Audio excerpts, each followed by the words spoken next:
comment trouvons-nous dans notre vie la résurrection? Car le Christ ressuscité n'est pas un souvenir, n'est pas un symbole, n'est pas simplement un article de la foi auquel nous croyons. C'est une réalité, je dirais avec un mot moderne d'aujourd'hui, qui est une énergie dans la création et qu'il faut savoir trouver. Où trouver la joie de la résurrection? Où trouver la force de la résurrection qui nous relève? Où trouver la résurrection? Nous étions peu nombreux, et cela vient du fait que je ne suis pas un bon évêque, parce que si j'étais un bon évêque, vous seriez aussi nombreux le vendredi saint à l'office de l'épitaphion, qui est la mise au tombeau du Christ. Et c'est là que le Seigneur m'a montré cette année où trouver le sens de la résurrection. Ce n'est pas anodin si le tombeau était au milieu de l'église, mais ensuite le tombeau s'est déplacé pour devenir l'autel lui-même, où nous avons l'épitaphion qui représente le Christ allongé dans son tombeau, enseveli. Nous célébrons désormais et pour toujours le mystère de la résurrection sur la figure du tombeau du Christ qui est le Saint-Autel. Où trouver dans notre vie la résurrection du Christ? La joie pascale est telle, et celle que nous vivons en ce moment est telle, que nous voudrions oublier que la résurrection, ça veut dire se lever. En grec, il n'y a pas de mot pour résurrection. Anastasie, c'est se lever, dans le sens symbolique de se lever, même bien réel, de se lever de la mort. En France, on a résurrection et se lever, comme si on se lève de son lit le matin après une nuit de sommeil. Mais c'est se lever dans notre vie, car dans notre vie, nous allons rencontrer, et nous avons toujours rencontré, les signes de la résurrection, avec le préalable que nous refusons de voir, parce qu'il est difficile, parce que la résurrection, c'est se lever de la mort, et que nous voulons bien entendre l'annonce de la résurrection, mais qu'il nous est plus difficile d'admettre que nous allons trouver cette résurrection dans une forme de tombeau, de mort dans notre vie. En général, les évêques, les prêtres, qui parlent de la résurrection ne parlent que des choses joyeuses. Moi, je voudrais vous parler des choses réelles. Comment nous allons trouver dans notre vie le Christ ressuscité? Comme les femmes mirophores qui croient qu'elles vont trouver un mort, qui sont dans une douleur extrême et qui s'avancent vers le tombeau. Et c'est dans le tombeau qu'elles reçoivent la joie pascale. Il y a dans nos vies le signe de la résurrection à travers plusieurs mises au tombeau que sont nos épreuves. Et là, dans l'extrême, celle que Christine, Claire et moi, nous avons vécue de notre chair, d'avoir la naissance au ciel d'un fils âgé de 18 ans.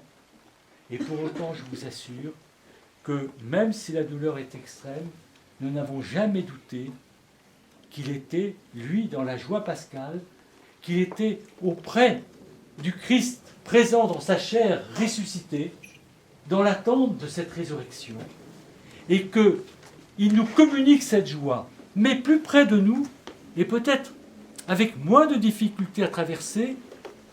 Regardez toutes les icônes dans l'Église orthodoxe. Je ne parle pas des icônes des anges qui n'ont pas connu la forme de la chair, mais des icônes des saints.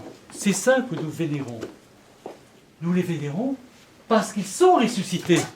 Parce qu'ils sont ressuscités, non. Ils sont dans le Christ ressuscité, ils sont dans l'attente de la résurrection, ils sont dans la lumière de la résurrection. Mais ils sont déjà dans une forme de résurrection dans le royaume des cieux, auprès du Christ, dans l'attente de la résurrection finale. Ils connaissent la joie pascale, ils connaissent la chair, intimement la chair du ressuscité, car ils sont dans la proximité du ressuscité qui est près d'eux, qui leur transmet cette espérance. Et nous ne prions pas des morts, mais des vivants. Quand le Christ s'adresse aux Juifs en disant qu'il n'est pas un Dieu de mort, mais de vivant, quand il dit « Vous vénérez Abraham, Isaac et Jacob », mais notre Dieu n'est pas un Dieu de mort, mais de vivant. Il montre que Abraham, Isaac et Jacob sont des justes déjà auprès de Dieu. Le signe de la résurrection, il est dans nos prières personnelles lorsque nous prions par l'intercession des saints. Mais plus près de nous encore, sur le signe de la résurrection, lorsque nous rencontrons, et c'est inévitable dans notre vie, les épreuves.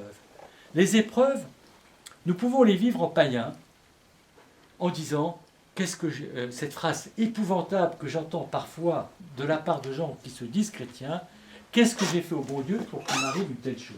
C'est une phrase catastrophique sur le plan spirituel. Non.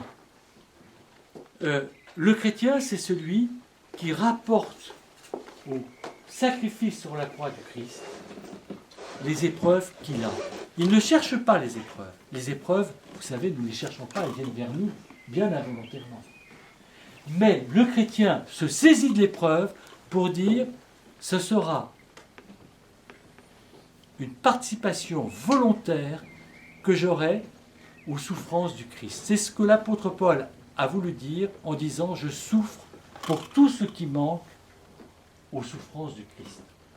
Cette parole signifie ceci. Bien entendu que les souffrances du Christ sur la croix étaient parfaites.